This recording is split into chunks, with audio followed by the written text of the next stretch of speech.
Toilet নিয়ে কথা বলবো, এটা একটা আমি স্টার, আমি টয়লেট নিয়ে কথা বলবো, শাই ফিল করছে। বিকজ শাই ফিল করছে এই জন্য, কিছু নেগেটিভ মানুষ আছে,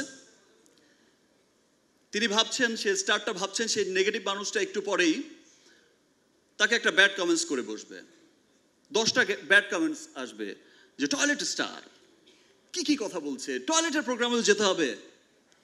আসলে বিষয়টা তেমন না। আপনারা দেখেছেন কিছু বছর আগে ইন্ডিয়াতে, আমাদের পার্শ্ববর্তী দেশে, একটা বিশাল দেশে, বলিউডের মতো একটা ইন্ডাস্ট্রিতে অক্ষয় কুমার যখন টপ ফর্মে ছিল, মানে চূড়ায় ছিল, সেই টপ ফর্মে থাকাকালীন সময়ে তার একটা সিনেমা বানিয়েছিল টয়লেট, এবং সেই সিনেমাটি কিন্তু সেই বছর বক্স অফিসের বিগ হিট একটা সিনেমা ছিল, এবং সেটা দিয়ে একটা রেভলিউশন ক্রিয়েট হয়েছিল। সেটা দিয়ে কিন্তু তাদের সরকারিভাবে একটা রেভলিউশন, তারা কিন্তু সরকারিভাবে বিরাট উদ্যোগ নেওয়া শুরু করেছিল। এবং যেই রেভলিউশনটা ঘটেছে, যে ভারতের মতো একটা দেশে, সেখানে দেখিয়েছে যে বহু সংখ্যক মানুষ হাইজেনিক টয়লেট এই সম্পর্কে তো অজ্ঞতা আছেই, টয়লেটই ইউজ করে না। এবং সেই সিনেমার পর থেকে একটা খুব চমৎকার রেভলিউশন হয়েছে। এখন কিন্তু সেই সংখ্যাটা ভারতে অনেক উন্নত হয়েছে, মানুষ হাইজিন সম্পর্কে জেনেছে, মানুষ কিন্তু অনেক সচেতন হয়েছে। আমাদের দেশেও কিন্তু অনেক মানুষ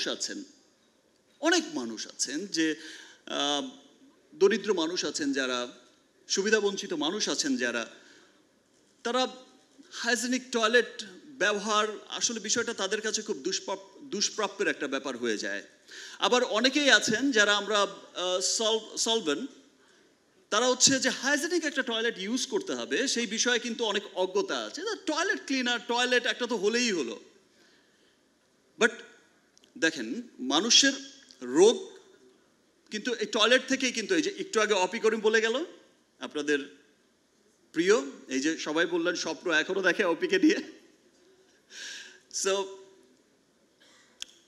যে টয়লেট থেকে কিন্তু রোগের উৎপত্তি হয়, মরণঘাতী সমস্ত বিভিন্ন রকম রোগের উৎপত্তি কিন্তু টয়লেট থেকে হয়। এবং অপি যেটা বলে গেল যে বাসাটা আপনি যেমনই করেন, টয়লেটের হাইজিনটা কিন্তু প্রথম।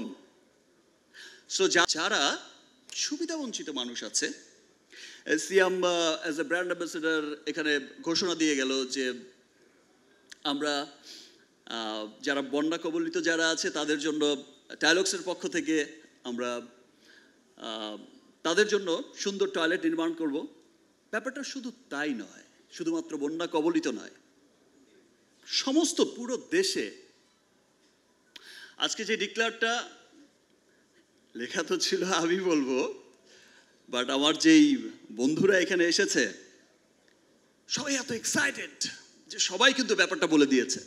কাজ করার জন্য, এই যে একটা মহতী উদ্যোগে কাজ করার জন্য, এই সুবিধাবঞ্চিত মানুষদের লক্ষ্যে কাজ করার জন্য, এই রেভলিউশনের সাথে যুক্ত হওয়ার জন্য যেই তারকারা আজকে এসেছে, তারা প্রত্যেকেই তাদের স্ব জায়গায় কিন্তু এক একজন মহাতারকা, এক একজন সুপারস্টার, মেগাস্টার।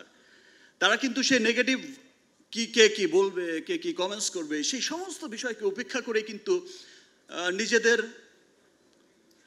অসহায় মানুষদের প্রতি বা সুবিধাবঞ্চিত মানুষদের প্রতি দায়বদ্ধতা থেকে এসেছে।